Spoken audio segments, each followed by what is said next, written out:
Doing our best to get to every power conference team right here at the Voice of College Football. That's our best example right there. Even Cal is on the list. We appreciate you stopping by. For the best in discussion, debate, and analysis, please like the video and subscribe. You may not like Cal football, but please like the video. 6-7 last year. Cal may have been the most unlucky team in college football last year. Consider this. Florida State, they missed 3 field goals. They lose the game by 5 points. They make the field goals. They're like 30-yard field goals. If they make any of these field goals, 2 out of 3, they win the game at Florida State. That was Florida State's lone ACC win. They missed a field goal in the final 4 minutes, lost by 2 points at Pitt 17-15. Same thing with NC State. They lost 6 one-score games. They still went to a bowl game at 6-6, lost to UNLV to finish at 6-7. Unfortunately, they don't have the same team back. It's basically a new team, so we can't figure out whether this past season was that unlucky or Cal was just that bad. We move ahead with Justin Wilcox, of course, as the man in charge. I thought this was a tremendous hire at the time as one of the best defensive coordinators in the country. Up-and-coming coach, young guy, energetic, ready to roll, known for a football mind and ability to connect with the players after great stops across the nation on the defensive side of the ball, USC, Tennessee, Wisconsin included. However, just not working out at Cal, and maybe they just don't care enough about football to fire Justin Wilcox. He's 25-48 in conference play in 2 middling conferences, the Pac-12 and the ACC. 25-48. That's abysmal. All right, let's set you up for 2025. Fernando Mendoza, starting quarterback, moves on to Indiana.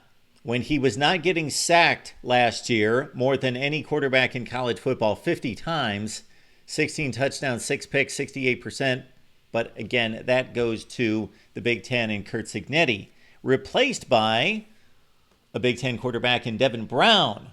Devin Brown made a very insightful comment, probably without really knowing it, during spring practice when he said, "This is really not what I'm used to." Well, he's going from Ohio State to Cal, where probably people pass by the practice field and wonder what's going on there.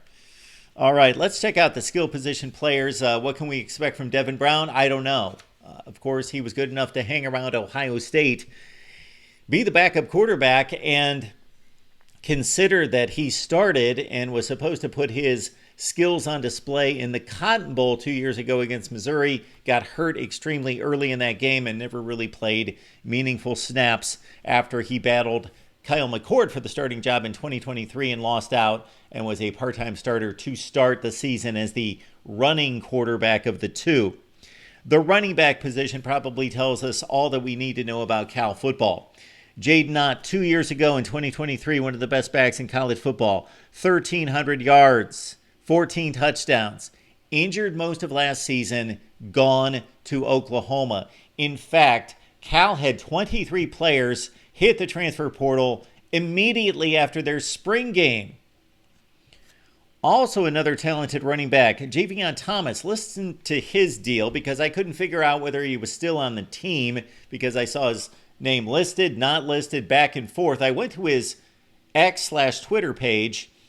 He participated in spring practice, good for him, had pictures taken, went to photo day, a fan connection day, appreciation day with the fans, had his picture taken there. It's posted. And then he posted something that he wanted to declare for the NFL draft. That's what he was wanting to do. However, there were some complications with paperwork and otherwise didn't think that he was going to be evaluated properly because there wasn't enough time. Therefore, he pulled himself out of the NFL draft. He hit the transfer portal a day later and wound up a couple weeks later at UCLA. And Javion Thomas could have been used in this Cal offense this season. 626 yards on the ground last year, 6.3 per carry and 7 touchdowns now at UCLA. So now, according to most publications, Cal's number 1 running back is Jamal Wiley, who had 6 carries last year. And I don't think he was exactly a 5-star either. Okay, Cal a little bit better at the wide receiver position.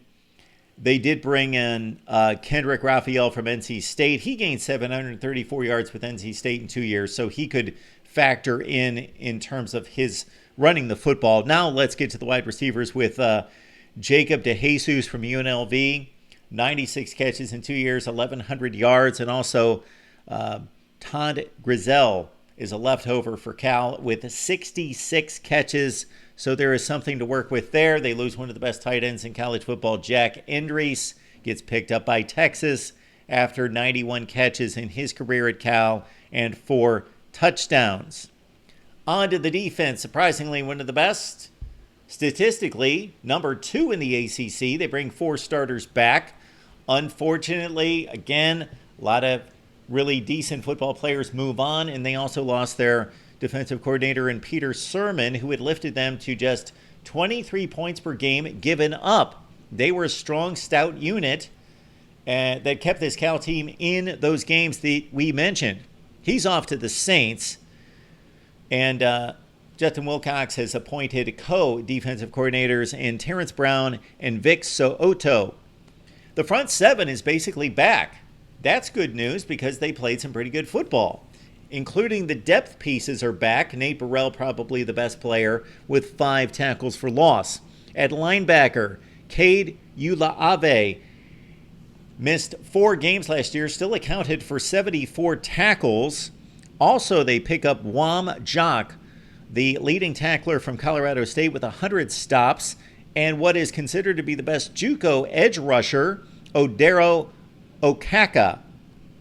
So again, Cal should be able to field a pretty good defense in support of an offense, but when you can only score 10 or 15 points per game, it just doesn't work out well for you in today's college football. The place kicking and the punting is almost ridiculous comedy.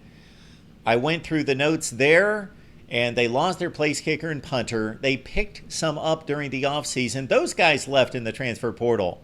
They couldn't keep those guys. So what's to be of Cal? Well, if we look at the schedule, they've got some dates that they can definitely win non-conference, but they could also lose these games. Consider that they're playing a lot of teams on their level in non-conference play. They go to Oregon State. They even have to go to San Diego State. That is not a gimme. And then, of course, Minnesota is going to be a substantial favorite at Cal, but late night against the Gophers, who are not a dominant team. Cal could go 3-1 non-conference. They could go 1-3. Take your pick. No Clemson, no Miami on the ACC schedule. That's, of course, a bonus. Their 2 toughest games would be at Louisville and then SMU.